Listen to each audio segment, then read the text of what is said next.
Hey everyone, कैसे हो आप सब। आई होप आप सभी बहुत अच्छे होंगे, सेफ होंगे। Guys, this is your own Bharat Garg. जैसा आप सभी जानते हो, हम डेली न्यूज में देख रहे हैं ओमिक्रॉन हमारे देश के अंदर, अपने देश के अंदर डे बाय डे बढ़ता जा रहा है। सिचुएशन खराब होती जा रही है। मैं विश करता हूं कि ये जल्दी से सिचुएशन सही हो और हम आप लोगों के लिए आपके घर बैठे आप लोगों को हर नॉलेज प्रोवाइड करने के लिए आए हैं।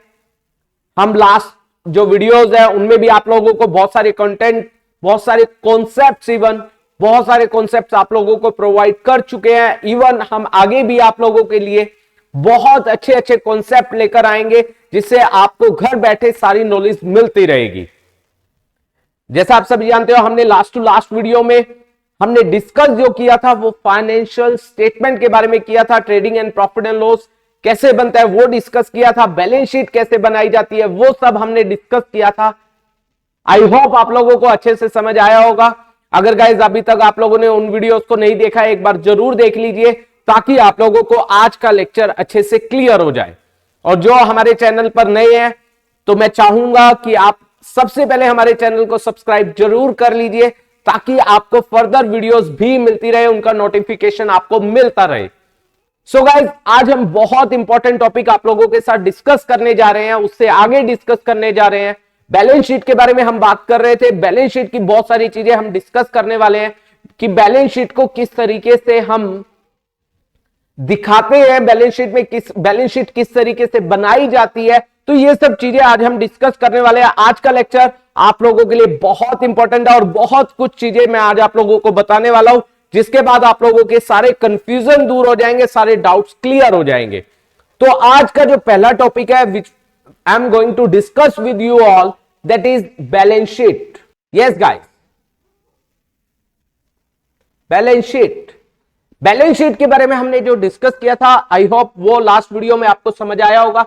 आज हम ये डिस्कस करने वाले हैं कि बैलेंस शीट को प्रेजेंट कैसे किया जाता है। बैलेंस शीट में किस तरीके से आप आइटम्स को, जैसे आपको पता होना चाहिए कि बैलेंस शीट में पहली आइटम कौन सी आएगी, फिर कौन सी आएगी, ये सब आज हम डिस्कस करने वाले हैं। तो बैलेंस शीट में दो चीजें आती हैं। पहली चीज क्या आती है, दैट इज ग्रुपिंग, और दूसरी आती है मार्शलिंग। ग्रुपिंग एंड मार्शलिंग, ये दो बहुत इंपॉर्टेंट चीजें हैं, आपको क्लियर होना चाहिए, क्योंकि ये पूछे भी जाते हैं, एग्जाम में पूछा जाता है कि ग्रुपिंग क्या होता है, मार्शलिंग क्या होता है। यस भैया बताइए, ग्रुपिंग क्या होता है, मार्शलिंग क्या होता है, हमें पता होना चाहिए। चलिए गाइस, स्टार्ट कर रहे हैं सबसे पहले ग्रुपिंग के साथ। ग्रुपिंग का मतलब क्या है?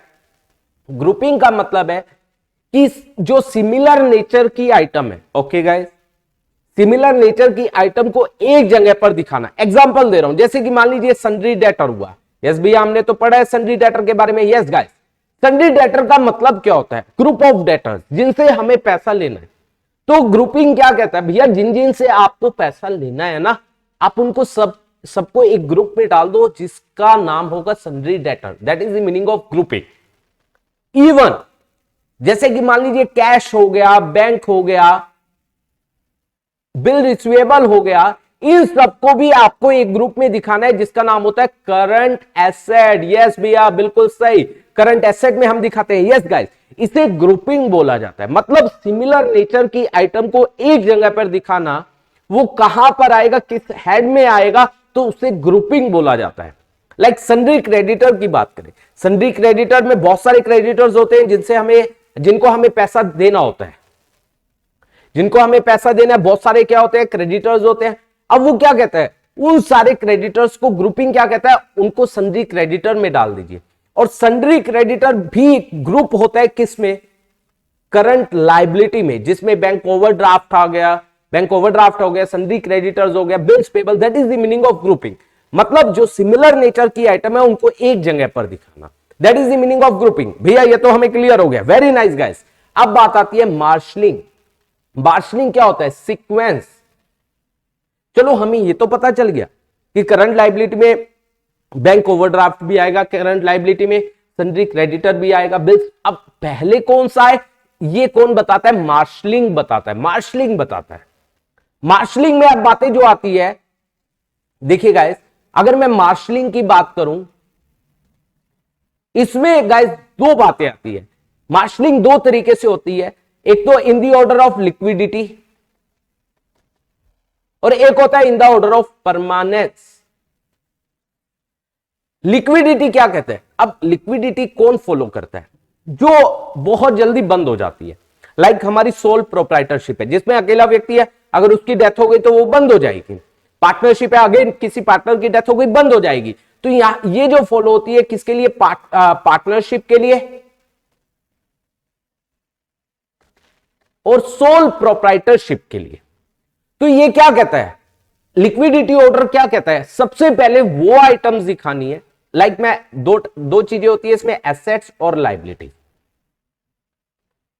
ठीक है, क्या बोला जाता है कि एसेट्स में वो एसेट सबसे पहले दिखानी है जिनको आप सबसे जल्दी कैश में कन्वर्ट कर सके।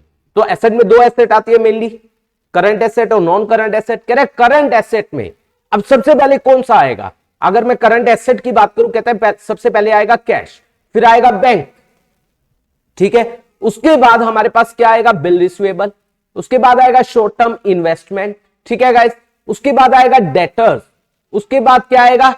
दैट इज, मैं यहां पर लिख रहा हूं, दैट इज क्लोजिंग स्टॉक। फिर आता है इन्वेस्टमेंट जो हमारी नॉन करंट इन्वेस्टमेंट होती है। उसके बाद अब बात आती है नॉन करंट एसेट की। नॉन करंट एसेट में क्या आता है? दैट इज क्या आता है guys? Furniture. Yes guys, furniture आता है।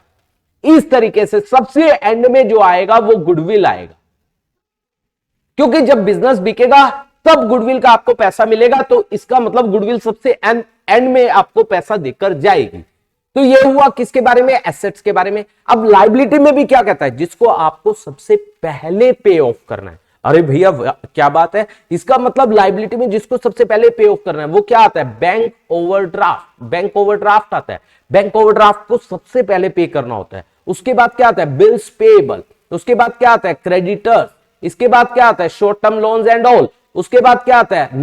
Long term loans. इसके बाद लास्ट में, सबसे लास्ट में क्या आती है? That is capital. ये एक सीक्वेंस हो गया लाइबिलिटी का। ये सीक्वेंस किसका हुआ? एसेट्स का। ये किसके अकॉर्डिंग है? लिक्विडिटी। लिक्विडिटी अगर मैं कंक्लूड करूं बहुत इजी है। लिक्विडिटी ऑर्डर क्या कहता है?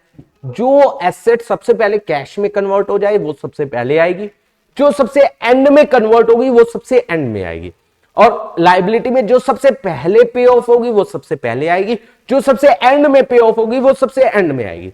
और परमानेंस क्या कहता है? परमानेंस मतलब जो परमानेंट है, लाइक कंपनी की बात करें, कंपनी परमानेंट होती है। आपने पढ़ा होगा, आपने बिजनेस स्टडी में पढ़ा होगा एक चीज कि मेंबर में come, member may go, but the company will goes on. That is the meaning of company. तो कंपनी परमानेंस को फॉलो करती है। तो इसमें रिवर्स हो जाता है जो हमने अभी पढ़ा।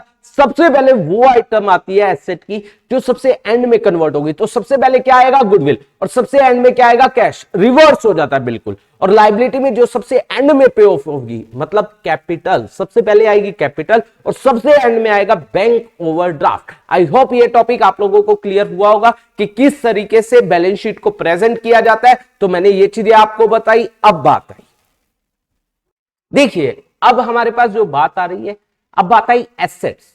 एक हमारे पास एसेट्स होती है, मैं थोड़ा सा इसके बारे में भी आपको बता देता हूं, और एक लायबिलिटी। अब एसेट में कौन कौन सी होती है? एसेट में एक होती है फिक्स्ड एसेट।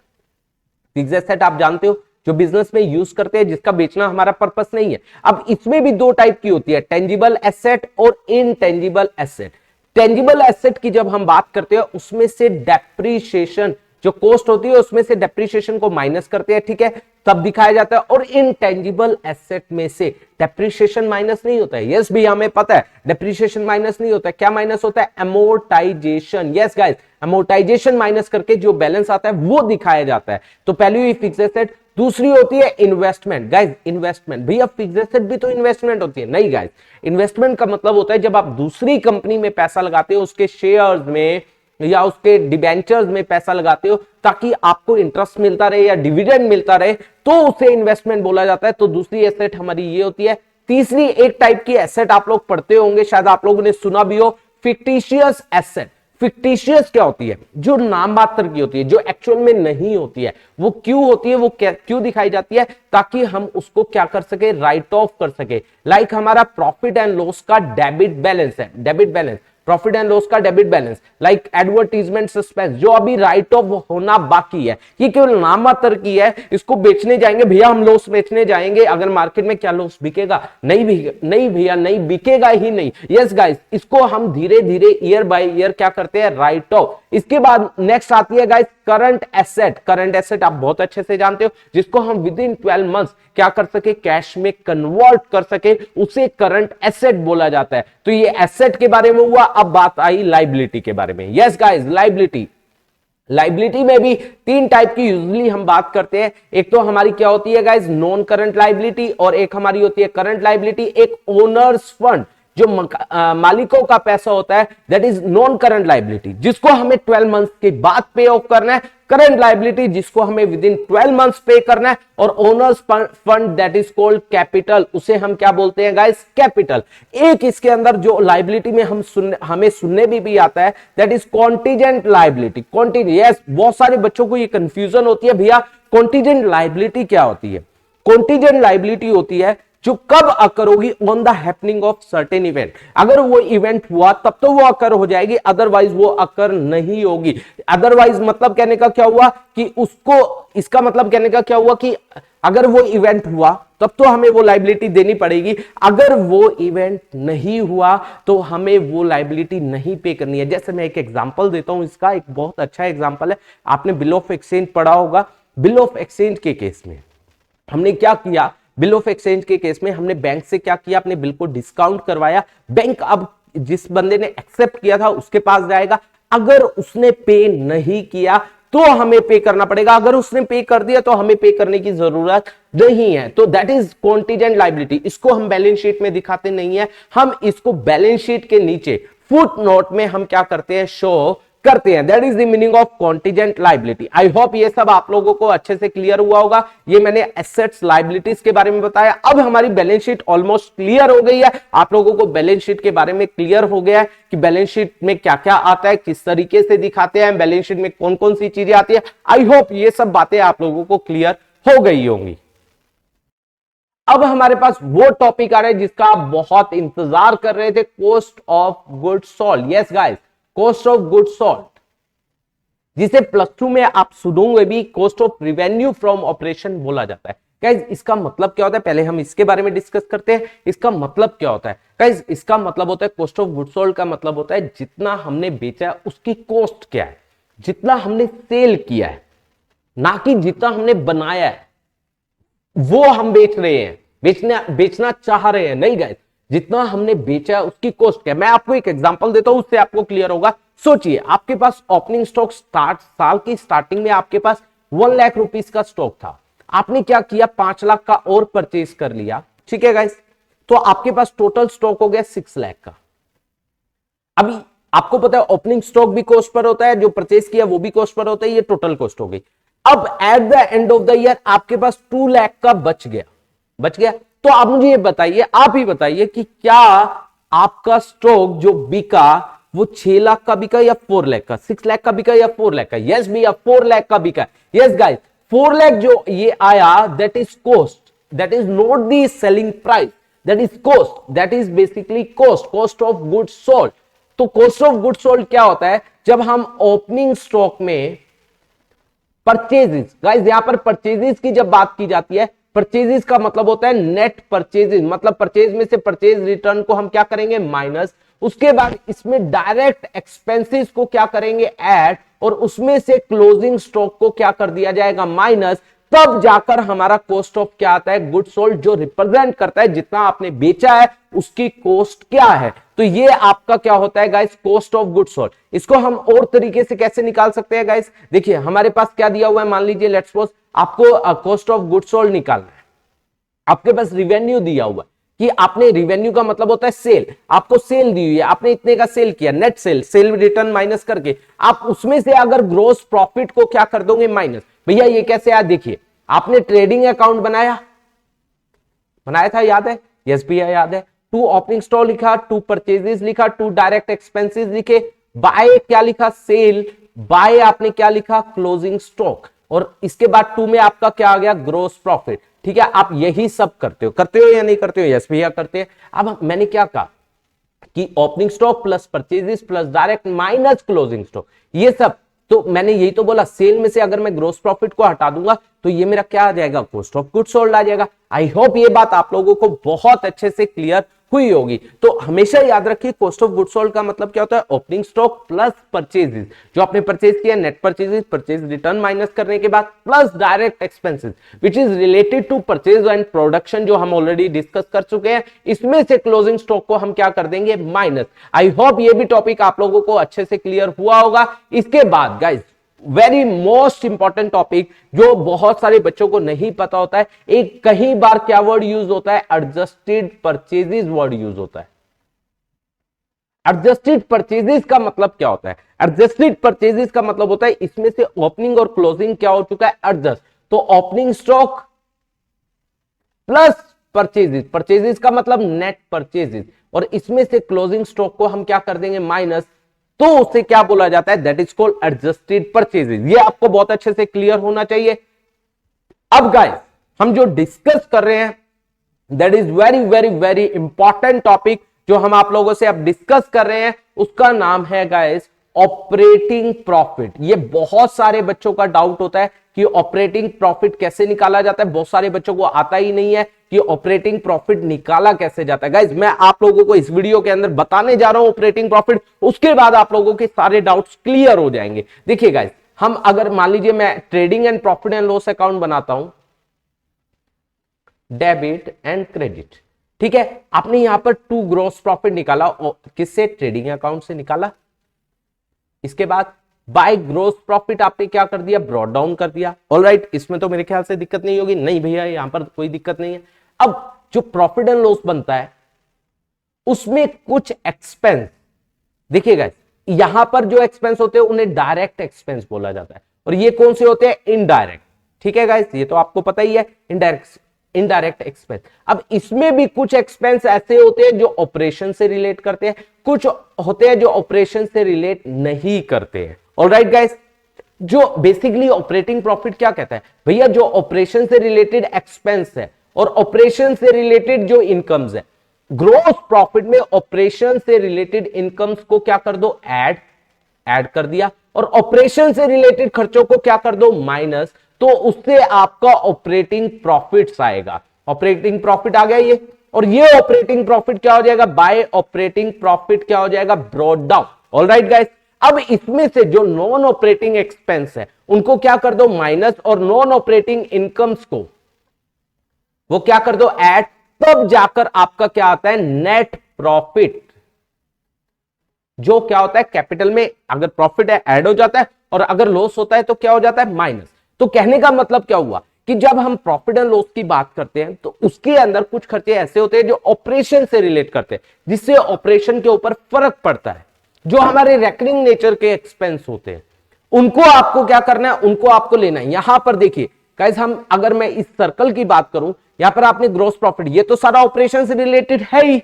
अब मैं यहां पर बात करूं, यहां पर आपने ऑपरेटिंग इनकम्स को ले लिया और ऑपरेटिंग एक्सपेंस को क्या कर दिया, माइनस, तो उससे आपका ऑपरेटिंग प्रॉफिट आ जाता है। फिर ऑपरेटिंग प्रॉफिट को हम क्या कर देते हैं, ब्रॉट डाउन, फिर हमारे अदर जितने भी नॉन ऑपरेटिंग एक्सपेंस है उनको क्या कर दिया, माइनस, और नॉन ऑपरेटिंग इनकम्स को क्या कर दिया, ऐड, और उससे हमारा आ जाता है नेट प्रॉफिट। तो गाइज आप कहोगे भैया ऑपरेटिंग कौन से होते हैं और नॉन ऑपरेटिंग कौन से होते हैं, एक्सपेंस और इनकम, ये बताइए। गाइज आपको केवल क्या करना है, non operating expense and incomes के बारे में आपको जानना है, बाकी सारी चीजें आपको अपने आप क्लियर हो जाएंगी। अब देखिए, चलो भैया बताइए, जल्दी से बताइए, नॉन ऑपरेटिंग एक्सपेंस कौन से होते हैं। नॉन ऑपरेटिंग एक्सपेंस लाइक मैं बात करूं, interest on long term loan, short term नहीं, क्योंकि शॉर्ट टर्म लोन जो होते हैं वो हमारे वर्किंग कैपिटल में यूज होते हैं। हमने शॉर्ट टर्म के लिए लोन लिया, वो हमारे वर्किंग कैपिटल में यूज होते हैं, वो ऑपरेटिंग होते हैं। Interest on short term loan operating होता है, लेकिन interest on long term loan जो होता है वो हमारा नॉन ऑपरेटिंग होता है। तो ये यहां पर आएगा कहां,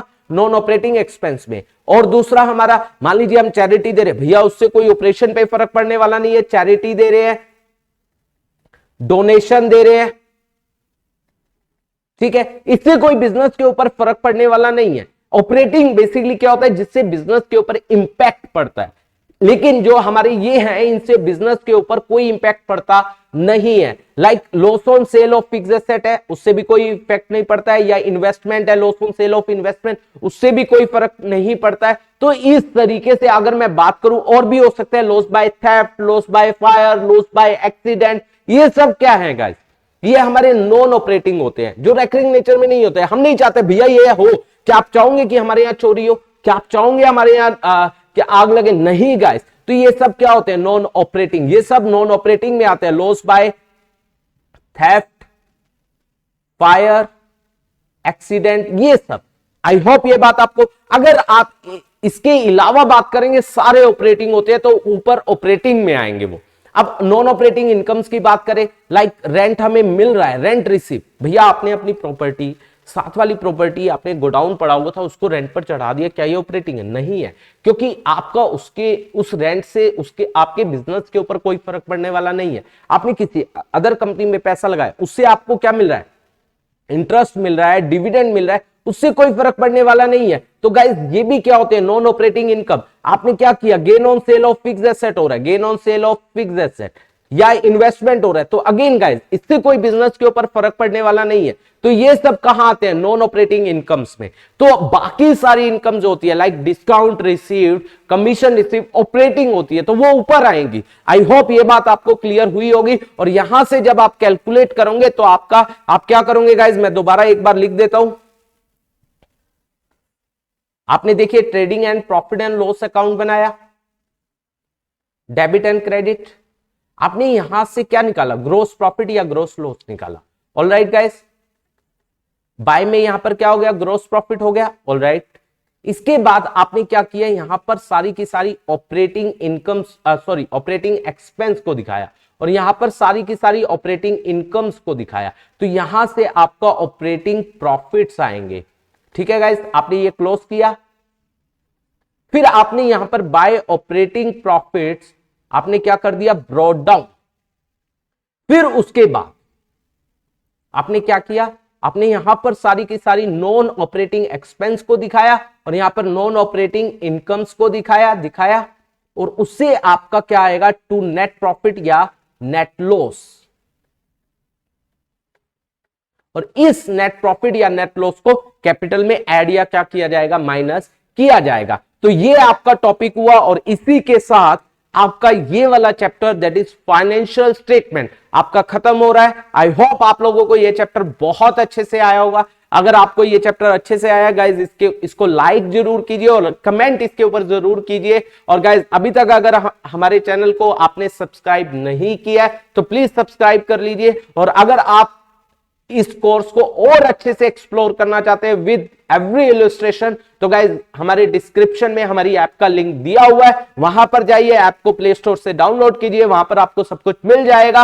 और गाइज अगली वीडियो जो आने वाली है वो 12th के लिए आने वाली है, मंडे को, बहुत अल्टीमेट वीडियो। और उसके बाद अगेन जो वेडनेसडे को है आप लोगों के लिए वीडियो आएगी, financial statement with adjustment. Stay tuned, thank you so much for watching this video.